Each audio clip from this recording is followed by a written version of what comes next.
First question, how many of you have been watching the Olympics?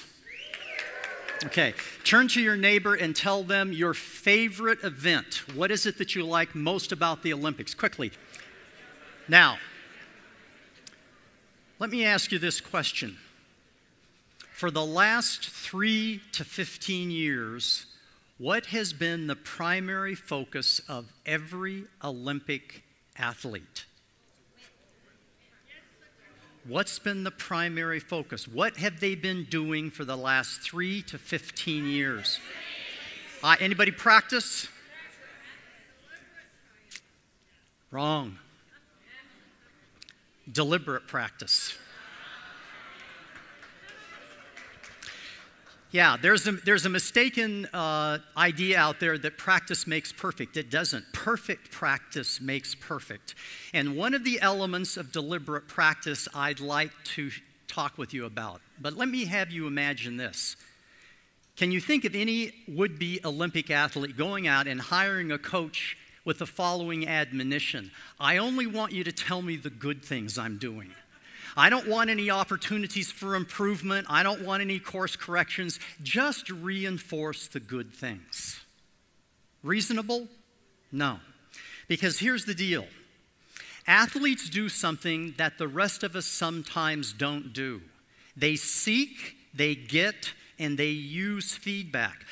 Some of us don't seek it. We wait until someone gives it to us. Some of us, once we have the feedback, we actually don't use the feedback. So how do we get on this bandwagon? Because every Olympic athlete knows that feedback is the breakfast of champions. In fact, it's not just the breakfast, it is the lunch and the dinner of athletes. They understand that every piece of information that is given them. So you tell me to lower my center of gravity, tuck my elbow in, which may take 1,000th of a second off the clock and allows me to stand on the podium with that medal around my neck. Every piece of feedback is valuable. Now, years ago, Wheaties coined this phrase, and many Olympic athletes have been seen on the outside of a Wheaties box. And while I don't deny that nutrition is a valuable thing, I'm going to suggest to you that there's something beyond nutrition. And here's the reason why. When you withhold feedback from others, you are withholding their future from them. Now, that's not just true in the athletic world, it is also true in the corporate world.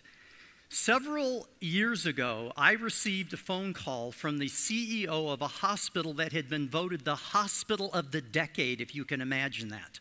When you took a look at their patient satisfaction scores, when you took a look at their engagement scores, they were off the chart. And when the CEO called me up, he said, Stace, I'd like you to come out and I'd like you to spend a day with my senior staff because while we have accomplished incredible things, there is nothing that fails like success. And I want my team to understand how to give and receive feedback. Now, by the way, those are two separate skills. How do you give it? How do you receive it?